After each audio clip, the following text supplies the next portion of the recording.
She was getting a breast exam at the hospital. Then she suddenly noticed the man standing nearby had been staring at her the whole time. She felt a little embarrassed. I'm sorry, who are you? Jamie Randall. Oh, hi.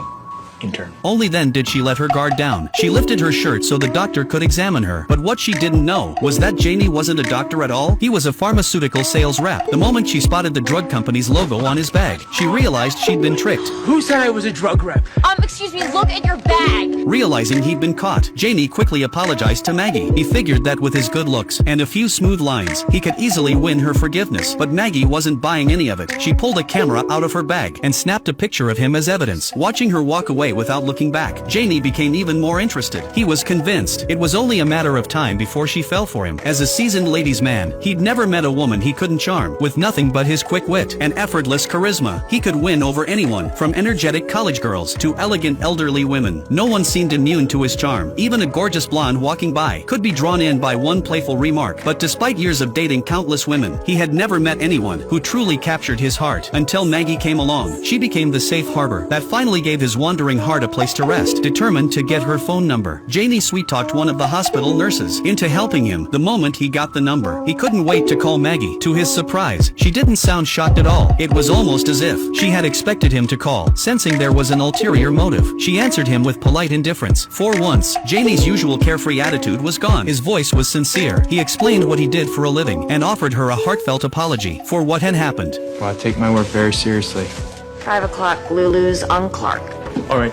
Bye. Maggie knew he wouldn't give up until he got an answer, so without much hesitation, she agreed to meet him. They decided to meet at the coffee shop where Maggie worked. Jamie's long-awaited chance had finally arrived. He had rehearsed countless conversation starters before seeing her, but the moment he sat across from Maggie and looked into her bright, gentle eyes, every pickup line he'd rehearsed vanished from his mind. He found himself completely lost in her warmth. Maggie teased him, saying his flirting tricks were outdated, but the slight tremble in her fingers gave away the nervousness she was trying to hide. It was a classic symptom of Parkinson's disease. When she was under stress, Jamie noticed it immediately, so he asked her directly. Is that a resting tremor? It's none of your business. Yeah, your mind's telling you one thing and your body's telling you something else.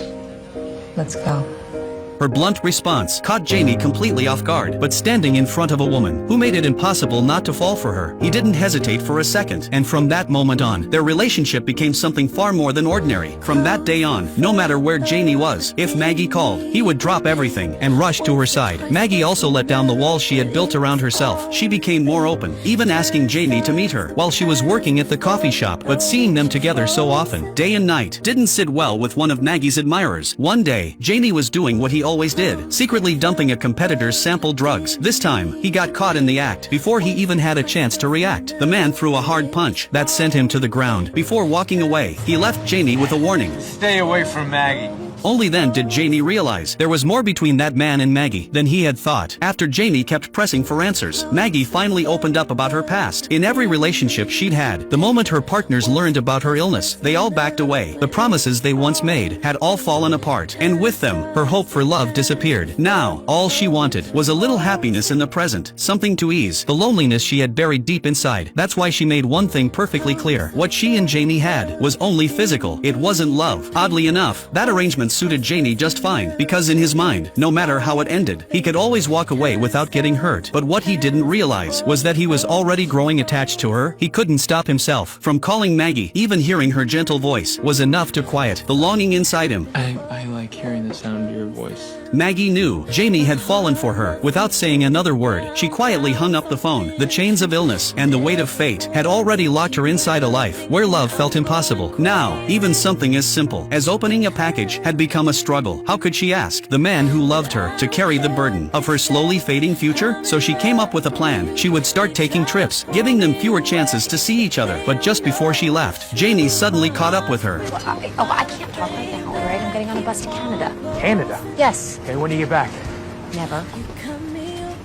Tomorrow night, late. How late? Unable to escape his persistence, Maggie hurried onto the bus, doing her best to sound cold. She thought that would finally make him give up. What she didn't know was that the time she casually mentioned became the moment Jamie would wait for. Every day after work, he drove straight to the bus station, hoping to catch a glimpse of her. Night after night, his car remained parked outside, waiting patiently for Maggie to come home. Then one morning, the bus she'd been taking finally returned. As Maggie stepped off, exhausted from the trip, the first thing she saw was Jamie. He was still standing beneath the streetlight, exactly where he'd promised. The cold autumn wind tugged at his jacket, but it couldn't shake the determination in his eyes. In that instant, the walls around Maggie's heart finally came crashing down. The woman who had sworn never to fall in love again could no longer hold back her tears, and Jamie, who had spent half his life drifting from one romance to another, finally found a place where his heart truly belonged. With Maggie by his side, Jamie felt like a new man. She gave him the strength to push harder than ever before. Not long after, his company launched a new drug designed to treat erectile dysfunction. Jamie seized the opportunity. He quickly opened up new markets, and with his incredible sales skills, he earned the first real fortune of his life. As life became more comfortable, they finally bought the sports car they had always wanted. But whenever Jamie talked to his family, he couldn't help exaggerating his success. Yeah, I've already sold 2,000 prescriptions this month alone. I thought you said it was 1,200 prescriptions.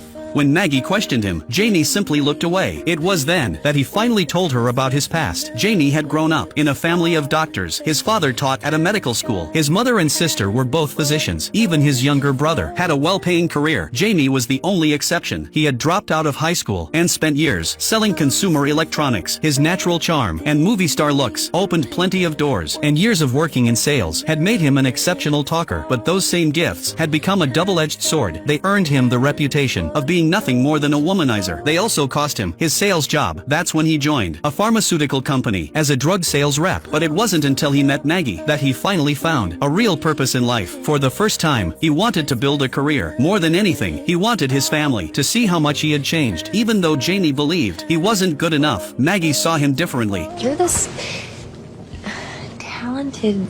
From then on, they built their future together. They worked hard, and they loved even harder. Whenever they had free time, Maggie loved taking pictures. She captured every laugh, every tear, and every precious moment they shared. She carefully turned those memories into home videos and printed photographs. As time passed, those photos slowly covered the walls of their home, becoming a beautiful record of the life they had built together. But that happiness didn't last forever. Maggie's Parkinson's disease began to get worse. Her condition steadily declined. Her fingers grew weaker. Even the simplest daily tasks became a struggle. She wanted to increase her medication, only to realize she couldn't even twist open the bottle cap. For the first time, she was truly afraid of her illness. She feared Jamie would eventually leave her, just like everyone else had. That night, Jamie noticed something was wrong. No matter how hard Maggie tried to hide it, her body had already told him the truth. When he tried to comfort her, she suddenly lost control. Why?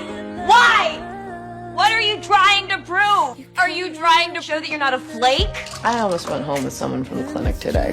Alright. She wanted to push him away, even if it meant hurting herself. But when Jamie stormed out and slammed the door, the sound of a glass shattering on the floor broke her heart as well. She collapsed, crying uncontrollably. Jamie understood that this was Maggie's way of forcing him to leave before her illness could destroy his life. But hearing her desperate sobs from inside the apartment, he couldn't bring himself to walk away. He turned back, wrapped her in his arms, and became the shelter she desperately needed. A few days later, they drove all the way to Chicago to attend a well-known Parkinson's support conference. There, they met patients living with every stage of the disease. Some had trembling hands, others struggled just to walk, yet every one of them faced life with remarkable courage, sharing their stories with warmth and optimism. For the first time, Maggie truly felt she wasn't alone. The fear she'd carried for so long began to melt away. Meanwhile, in the family lounge, Jamie struck up a conversation with another caregiver. The man told him his wife had reached stage 4 Parkinson's. Jamie eagerly asked how he managed to care for her every day, but instead of offering advice, the man told him to leave Maggie while he still could. He said Jamie should find a healthy woman instead. His wife's illness had nearly broken him. At first, he had cared for her without ever giving up. Later, he had to dress her and feed her every day. Now, he even had to clean up after her. The patience he once had was gone. Sometimes, he admitted he just wanted to escape it all. But Jamie wasn't shaken by what he heard. If anything, it made him want to love Maggie even more. After the conference, Maggie became noticeably brighter. She couldn't stop talking about everything she had experienced there. The hope she had found was only possible because Jamie had never left her side.